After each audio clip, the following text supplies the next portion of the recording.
love the channel and find it useful in becoming a happy retiree. Subscribe today. David joins Sunlight. David, good morning. Welcome to Money Matters. What's going on? How can I help?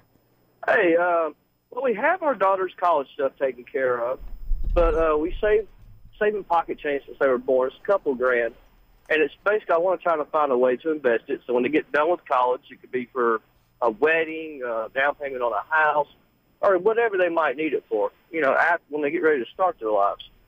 And I know there's some investment things that don't charge kids a lot of money to invest it, you know, but I just didn't know which way I could actually. Well, so David, you know, there's a lot's happened in the last decade or two when it comes to cost for investing, and the investment choices have gotten, I would say, as choice has expanded, fees have come down. So there are tons of ways to access pretty much any area of the marketplace, any area of the world, any corner or pocket of anything you can think of for a really low cost. And a couple examples. So today you can own ETFs, exchange traded funds, which are kind of an evolution from mutual funds. So for less than 0.1% for a year. So whether it's your kids or you, it's a good idea for everybody, for both of you, to be using or accessing markets through low-cost ETFs. Or, quite frankly, the cost of trading equities, buying stocks, has come down as well. So you've got unlimited choice here. Obviously, you go to Fidelity, Vanguard, Schwab. Those are all wonderful choices, and almost any ETF you can think of that's available will be available at those custodians as well. So you can be at Fidelity and own a Vanguard ETF. You can be at Schwab and own a Fidelity ETF. You can be at Fidelity and own a Schwab ETF. So all the custodians are very much open architecture, open for any sort of investment that you're looking for. There's nothing, I'd say, in particular that's cheaper for if you're a kid or not, right?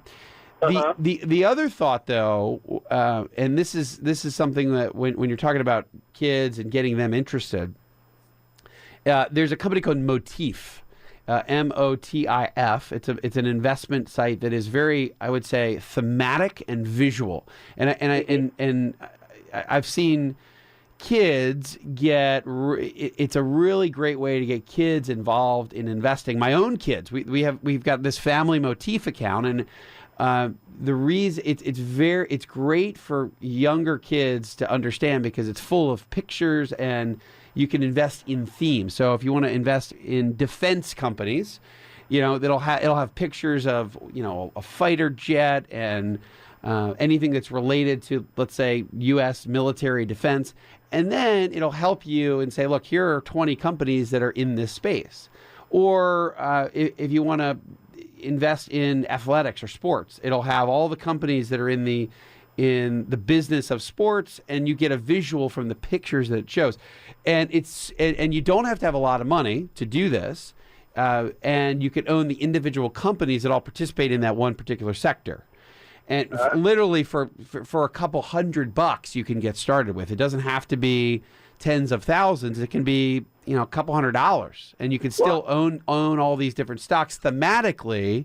And I think it's an awesome way to get teenagers or younger kids. I mean, my kids are 11, 8, 6, and 2. The 2-year-old doesn't do it, David, but my 11 and 8-year-old think it's awesome, and it's a really easy way to get them participating in investing. One more question, if I could. Yeah. They're 5 years apart. They're 12 and 7. Yeah. I was curious if it'd be better to just have one account with the bulk of the money, you know, so interest will gain them more money, or is it smarter to do 2 separate accounts and just divvy it up? Yeah, you know, it used to matter because cost did matter. So if it's expensive to buy a company, you'd rather just not split it up and say, let's pull everything together to keep our costs down. Costs have come down so low when it comes to trading. I mean, you can buy stocks now at Schwab for less than $5 to do a stock trade. I was just worried about when they get to the age where they're actually going to use it, since they are 5 years apart. You know, one will take a big draw of it right off the bat and leave whatever's left with the little one. So I didn't know if when they go to cash it out, it would be better for them to have their own individuals, or just let one take half when she needs it and the other one take the other half when she needs it. Yeah, I think absolutely you want to keep them separate. Yeah, I think that right now your 7-year-old, they're not going to really understand it yet or really get. The 7-year-old is still a little too young to really understand this, let's say, yet, but it's not too far down the line that they will. So I absolutely would have 2 separate accounts for each, the 12-year-old and the 7-year-old. Hey, listen, if anything else, David, it's one less thing for siblings to fight about. And I can tell you that fighting over money, I've seen family after family after family fall into that trap. Keep it separate, which is a great point. So thank you for that call. I think the interesting point, a wonderful way to get kids involved in thematic investing, to visualize, hey, I like this sector, this area of the world. A great place to try that out and get them started is a place called Motif, is the website, MOTIF.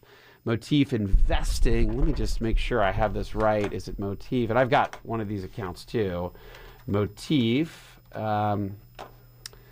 Technology driven. Yes. So the website is motifinvesting.com. David, thank you for your call. Hi, I'm Wes Moss, and thanks for taking a minute to hear about what's so different about my new book, You Can Retire Sooner Than You Think. So unlike other retirement books, this book will give you a step-by-step guide, whether you're in your 20s or 30s or 40s or 50s, to learn from what these successful and happy retirees did to get there. I hope you enjoy the book, but more importantly, I know that it'll help you retire sooner than you think.